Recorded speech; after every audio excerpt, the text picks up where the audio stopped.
Hello, I'm going to talk you through a live set that I performed a couple of days ago. I thought it might be useful to talk through what was going through my mind and what I'm actually doing during the whole process. Before we get wrapped up in the performance though, let me outline the equipment that we've got and how it's all wired up. On the bottom left there's a Novation circuit. This has 2 synthesizers running. The circuit also has 4 drum channels, but I don't tend to use those. That's because next to it on the bottom right I've got the TR-8S drum machine. The left and right stereo outputs of the circuit go into the back of the unit on the top right of your screen, which is the RC202 looper. The audio outputs of both the TR-8S and the RC202 looper go straight into my mixing desk. Now if you've got keen eyes, you'll notice that there's 2 cables going into the external input of the TR-8S, but those actually aren't connected to anything in this instance.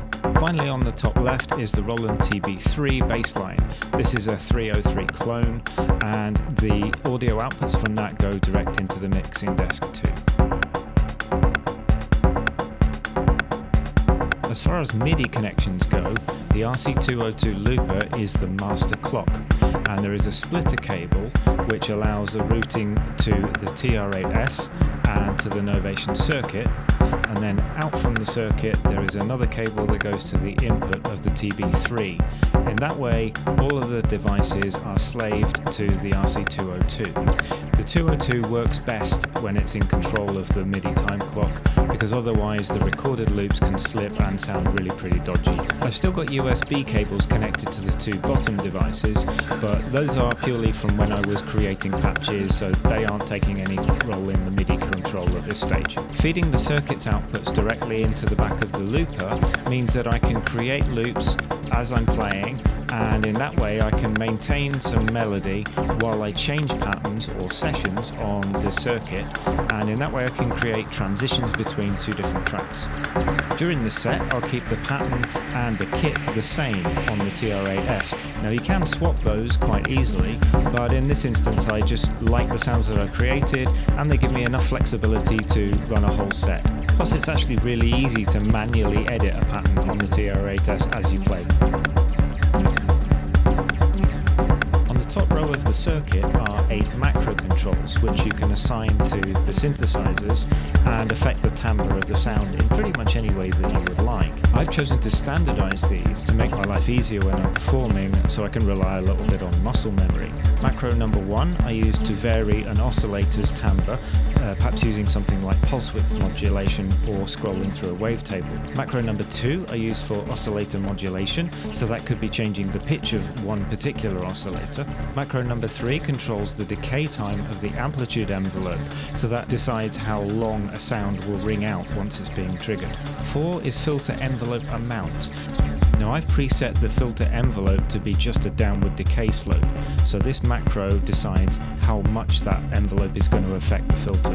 5 and 6 are very simply the filter cutoff and resonance, and 7 and 8 are modulation and effects, which is kind of a miscellaneous catch-all if I feel like adding something else.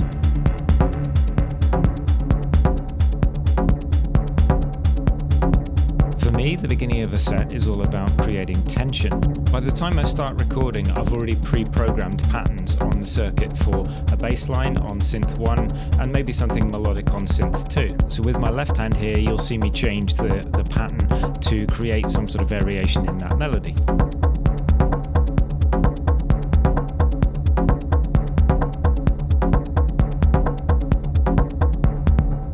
At this point I'm fading in the beginning of the second track, so that's why my left hand is controlling the overall filter of the Novation circuit. There's a loop running on the RC202 from the first track, so you can hear bits of that in the background, and then there's the beginnings of the next track is coming in from the circuit. I've activated a low-pass filter on the RC202 looper, and with my right hand I'm just closing that filter so the sounds from the first track are being gradually faded out of the mix. So the mainstay of any techno track really is a kick drum and an offbeat hi-hat, which is why I've started out this second track with just those running, and then I've faded in just a rim shot. Here we go, we add just some maracas to add some interest. So I'm keeping it subtle at the beginning, using the filter cutoff to keep the sound quite minimal and quite muffled. And here I'm tapping in a pattern for an FM sound. It's often useful to clear a pattern completely and then mute that channel while you add your pattern in, and then you can fade it in just to check that it's all sounding right. And here's my first big mistake. I added the TB3 on a whim before I started recording, and I wasn't sensible enough to create some patterns specifically for the set. I just thought maybe I'll add a couple of sounds, and this didn't really work out. So yeah, mistake there. Here I add a hand clap sound, and by pressing and holding on the actual channel button and turning up the delay control, you can send that channel's audio to the delay effect. The same works for the reverb effect.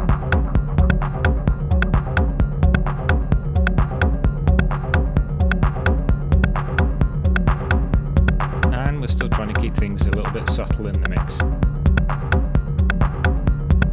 Just gradually adding parts. Here I'm starting to dial in some of the second synthesizer and adding another element on the TR8S to build the track.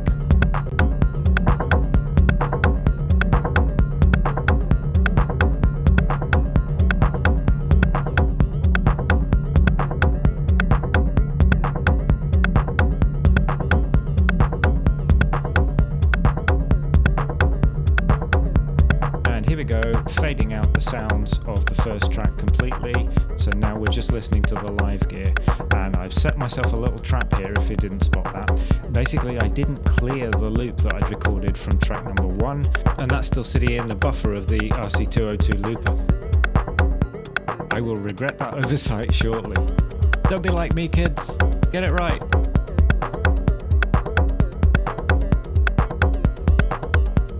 So we've reached a pretty full sound now, and we've got all the parts running. Now's the time to go to town and just kind of improvise with all the bits you've got running.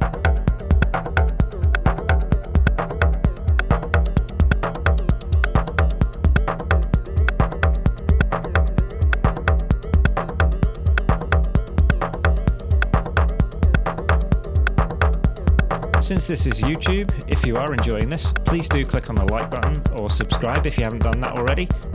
Cheers!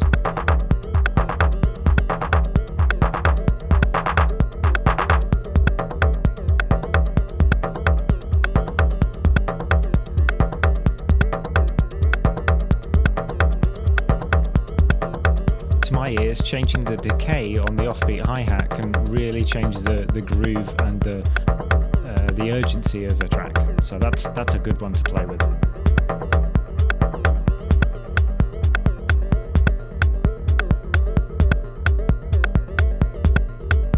For it. Any second now that loop is going to trip me up. Here we go. Damn! Clear the loop and start to record another one for transition to the next track. And fading down the circuit's overall master filter, so now you can just hear all the synths playing on the looper. White noise is so useful for transitions. So on the right hand side of the TR8S, I've got a channel which is purely playing constant white noise, and I've got a high pass low pass filter over it, and you can adjust the pitch of it as well, and in that way you can create wind noises, little noise stabs, big sweeps, rises, downers. It's great.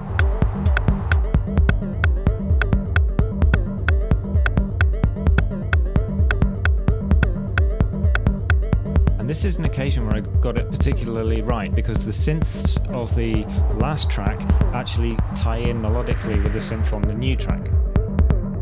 So it's good to try and think that through when you create the sequence of the tunes that you're playing back. Learning about the circle of fifths might help you if you're struggling with getting keys right. I'll leave a link in the description. And you might notice that whereas the offbeat hi-hat was quite quiet in the last track, I'm bringing it to the front in this one, making it more prominent. That's a good way of creating variation and altering the pace of the tunes.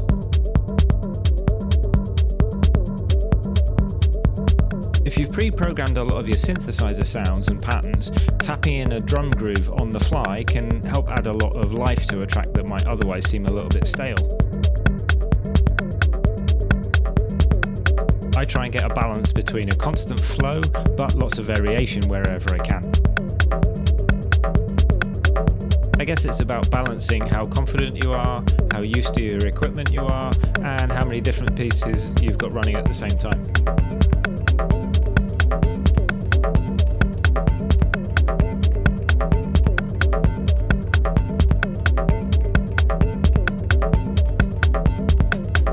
Gradually building it, adding more elements.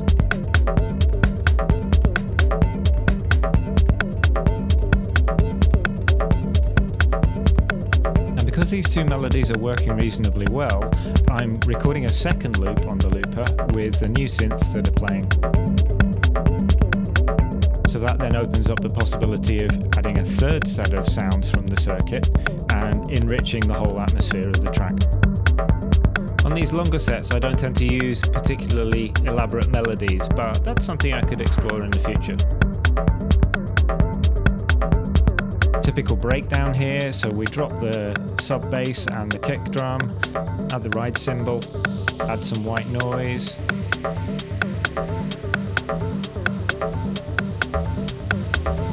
Open up the filter for the next track of the circuit to bring that sound in.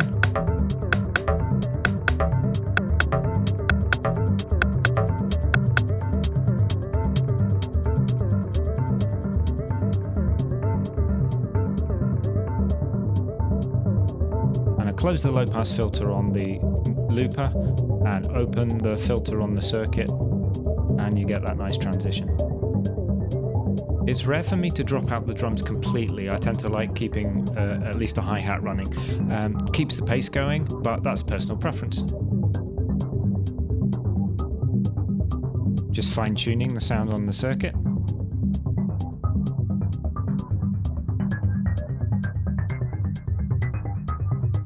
I really think it's nice to play with contrast, so we've gone from quite a full sound to something pretty minimal, which should emphasize the new kick drum when that comes in. Something a bit more elaborate than just a straight 4 on the floor.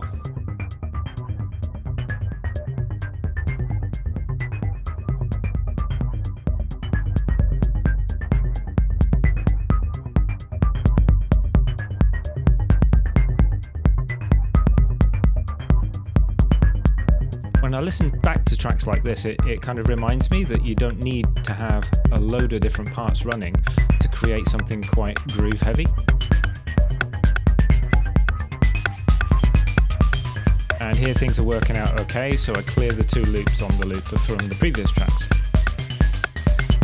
And in fact, I start to get a little bit cocky and add a ring modulation to the live signal that's coming through. That's the left-hand side of the looper's effects channels.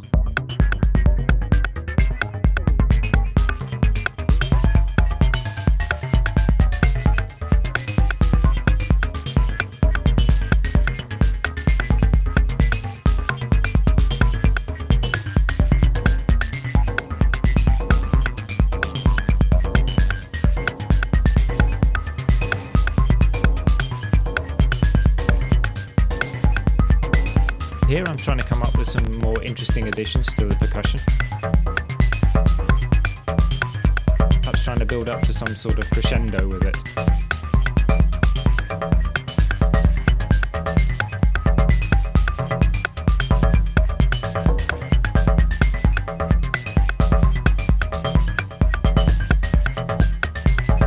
And just pulling the kick drum out for a bar can really help add just a little breakdown.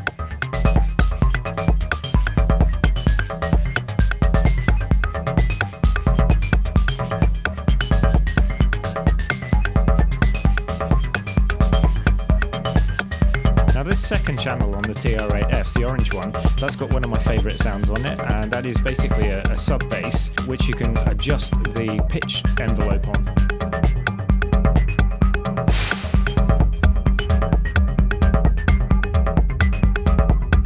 So now we're allowing the synth line to breathe and give it a bit more space and just change the groove completely.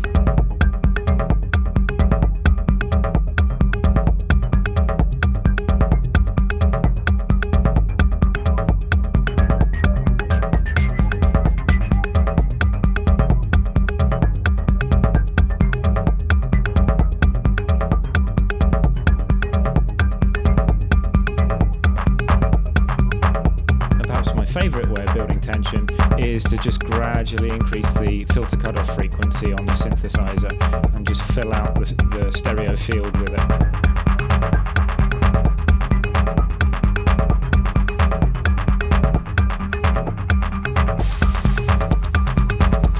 So if you've got this far through the video, hopefully you've got something useful out of it. Hopefully you found it interesting. Maybe you've enjoyed the music even. Heaven forbid.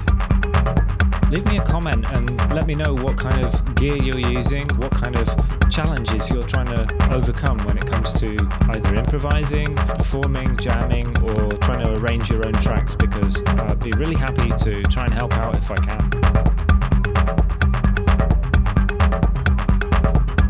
Prepping for the next track transition.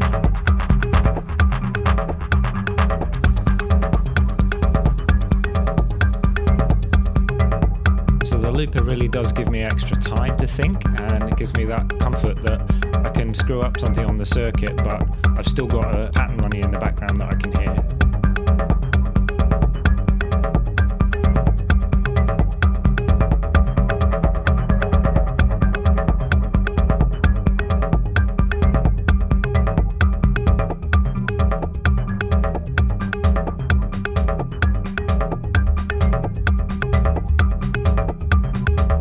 The more experience I get with this setup, the more I feel just transitioning from one track to another is just the basics, just the beginning. The looper can do so much more. I'm still kind of learning how best to integrate it into the setup, and certainly I haven't got the hang of all the effects just yet.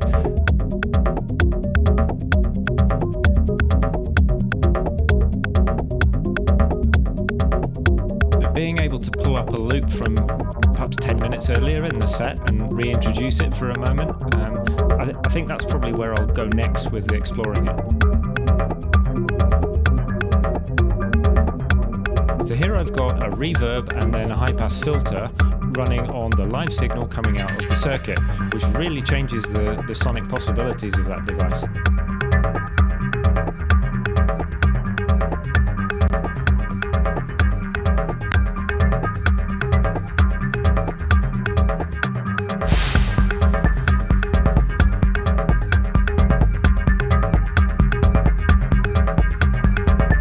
Time on the TR8S can be synchronized to the MIDI clock, and here I just start swapping it around to affect the hi-hats and just create like a scattering effect.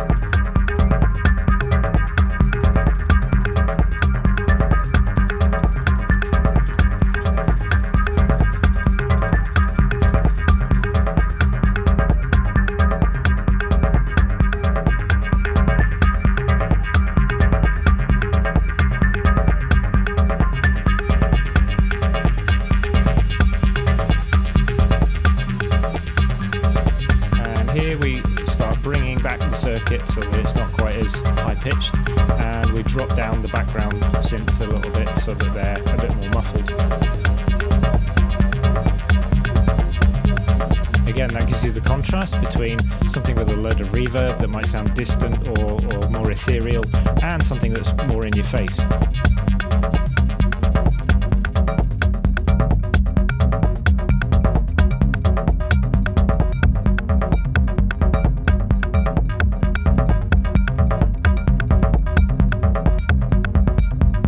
So of course everything that I've shown so far is 4/4 time, that's 4 beats per bar, and you can change that up using the TR8S or the circuit by changing the pattern lengths, and you would then have to go into the looper to change the time signature, but techno doesn't have to be 4/4, you can play to your heart's content. I'm of course talking about the gear that I've got here, but you could apply this to anything.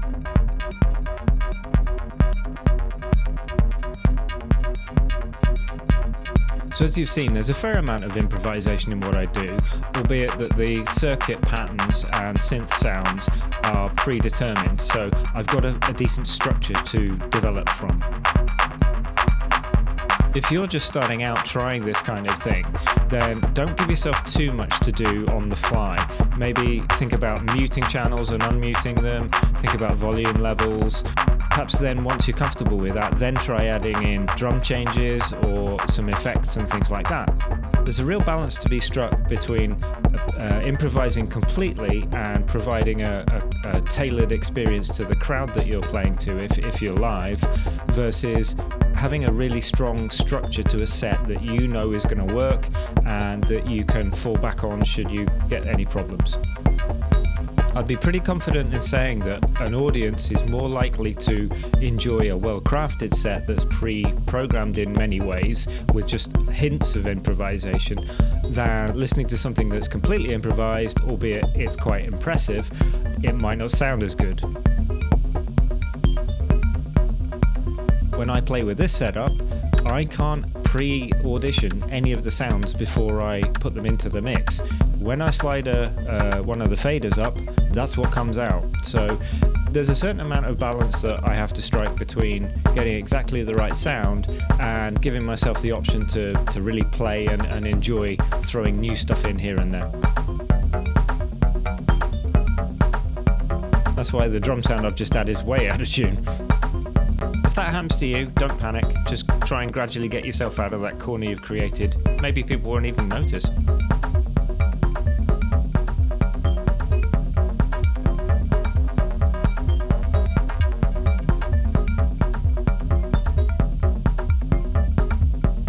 Sadly, here's another error coming up. I don't actually know what went wrong, but the looper didn't record the section that I was trying to record.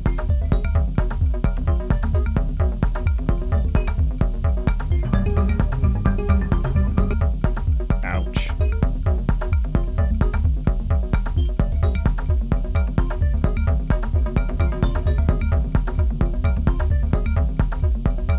I still feel like I've got a long way to go to get where I want to be with this kind of technique, but one of the things that's really helped me to improve my jams and my performance is to try and record a long session, maybe half an hour or so if you can pull all the sounds together in readiness to do that, because you'll find that the first 2 or 3 minutes maybe you're a lot more reserved and a lot more kind of hands-on than perhaps the tracks require. Getting halfway into a session like this, I tend to start feeling like it's really flowing more, and I get a lot more comfortable at leaving things running for a bit or experimenting.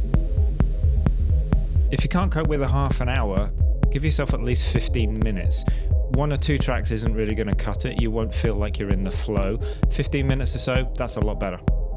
When I look back on stuff I've recorded, then it tends to be around the 15-minute mark that some of the inspiration comes in. This is that sub-bass channel that I was telling you about. Here I've pitched it up and I'm using an upward slope on the pitch envelope. So it's no longer a sub, changes it completely. Which is fine, because in this instance, the low-pass filter over the loop that's running on the RC202 is giving me quite a lot of sub-background anyway.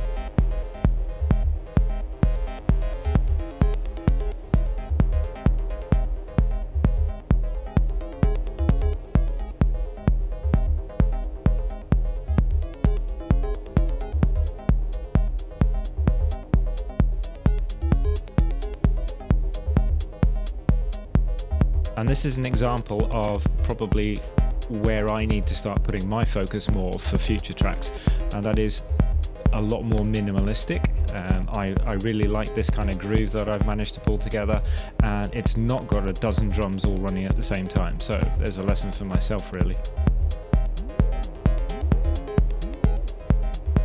It's certainly possible to overdo it.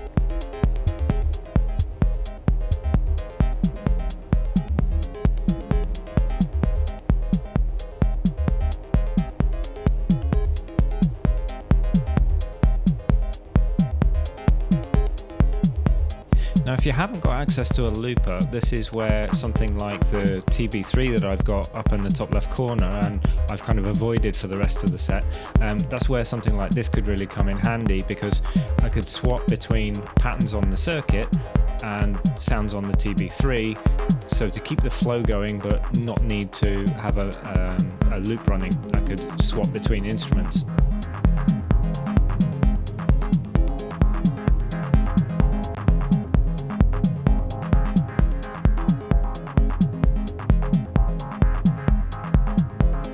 There's a major feature of the TR8S that I haven't used so much in this set so far, and that is the fill-in function.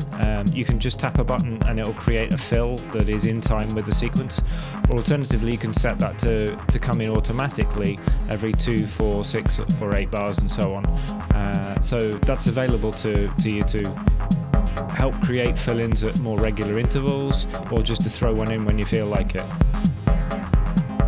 You can create a pattern for each fill, or you can use the inbuilt scatter function, which can give you quite bizarre results sometimes.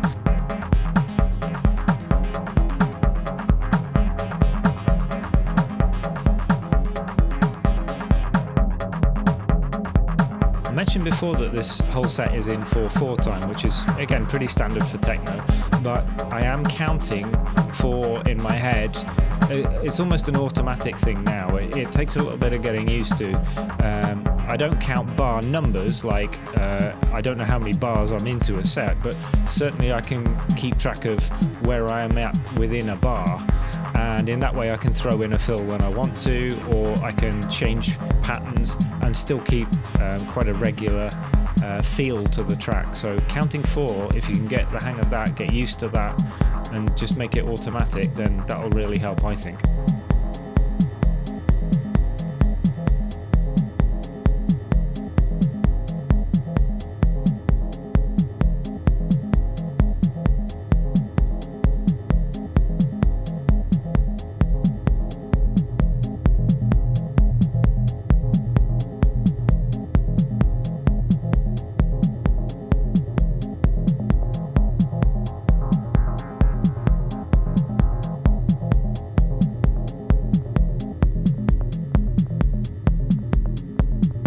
In a moment on the circuit you'll see me turn up macro number 1, which is tied to the second oscillator on the synth, and that one's pitched up a whole octave above oscillator 1.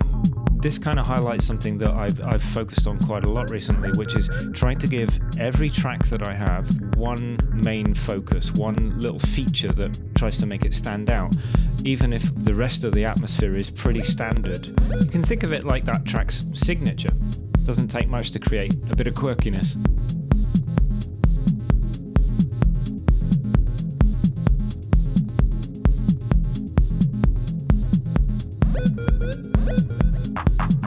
The hi-hats have got a bit of shuffle or a bit of swing here, and I can't remember if I added that halfway through the set by turning the shuffle dial, or whether that was something that was already preset, but that can really liven up a very straight pattern otherwise.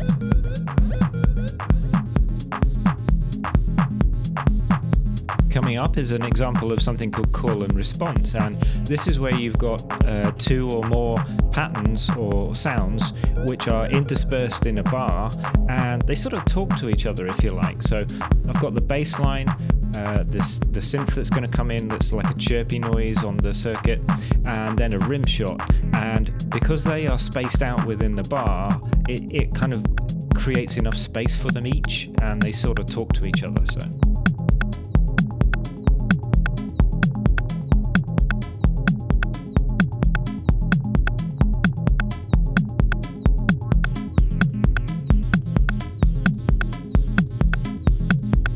all the while I've still got the sounds from the previous track running on the looper, which provides like a nice bed in the background for the sounds.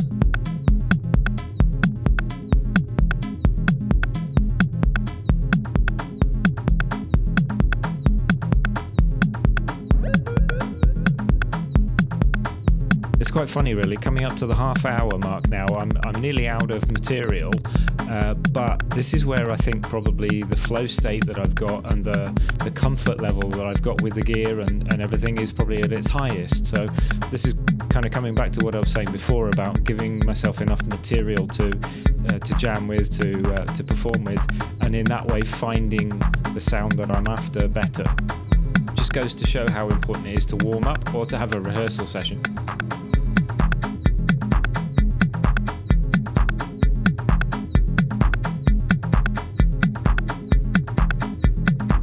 It also sort of highlights that I don't need everything to have a strong melody to it, just some rhythmic elements are often more than enough.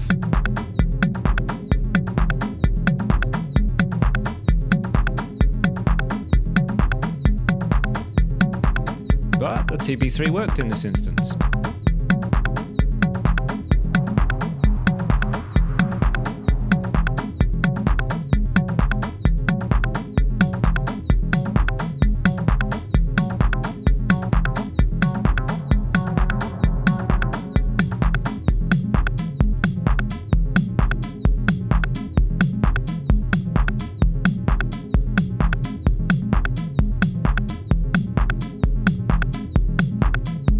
Pretty much all the transitions I've done in this set, and generally the ones that I'm most comfortable with, are sort of smooth ones. That's not a golden rule that you need to stick to.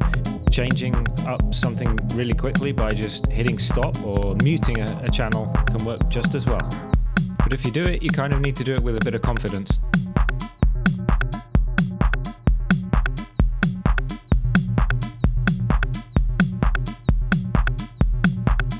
A lot of the standalone videos that I've done with a single tune per video, they actually have the circuit directly plugged into the external inputs of the TR-8S, and that means that I can use the effects of the TR-8S on those synth sounds.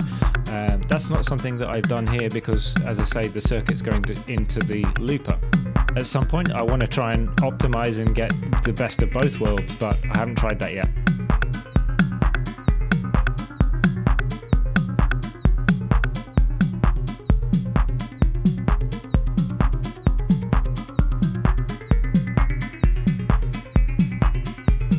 The whole set is recorded as a video with a stereo channel for all of the audio, so another thing that I'd like to try and do is put the whole lot through Ableton and multi-track it while I record the video.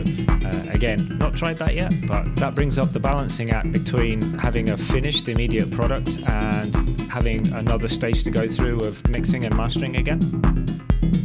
Mixing and mastering is, of course, great and really important for a finished release, but I'm definitely no mastering engineer. So I do the best I can, and I prefer to focus on the actual performing. Sometimes just printing the whole lot to audio and saying, that's it, is really liberating. In addition to the reverb and delay, the TR-8S has a master effect, and there's lots of different ones you can choose from. For this set I chose a compressor and I left the settings static throughout. That just gave me a lot more control over the volume levels and the impact of the drum kit throughout the whole set. You can hear an alternative version of this entire live set on a recording of a live stream that I performed a few weeks ago. I'll leave a link in the description if you fancy checking that out. You'll be able to see different transitions and different ways of reinterpreting each of the patterns that I've used. There might be one or two different mistakes as well.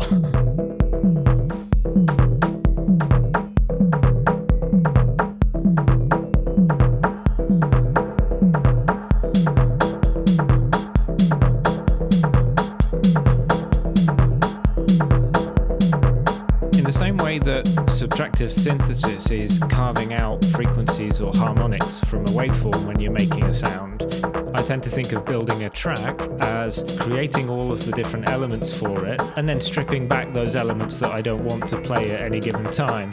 So I've got the option at the climax of the track to just show all of the parts that have been composed.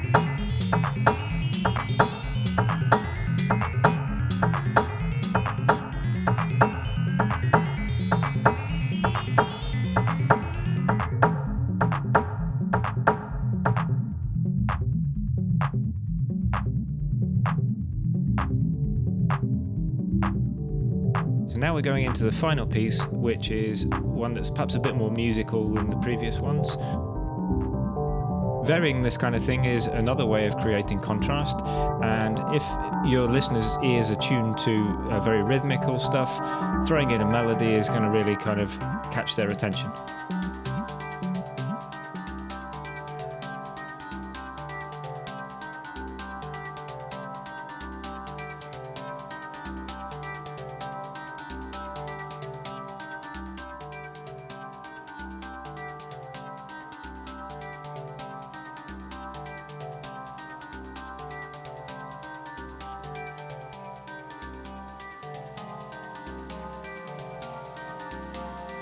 Thank you so much for listening to this whole session. I really hope you've enjoyed it, and maybe you've picked up one or two tips or just even got a few ideas for your own work. None of this channel is monetized at all at this stage. I'm purely making music and sharing information for the fun of it. And if you did feel like donating at all, that would be amazing. You could do so at buymeacoffee.com/Mike Renouf.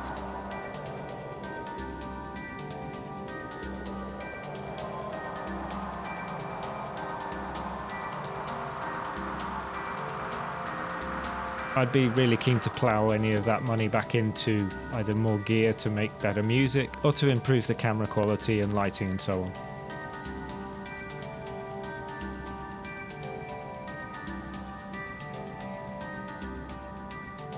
So for a finale of your big set, don't shortchange yourself or the audience.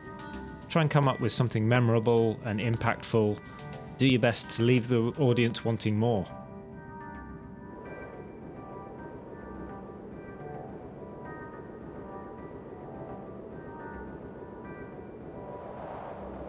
Take care, and I'll see you on the next one.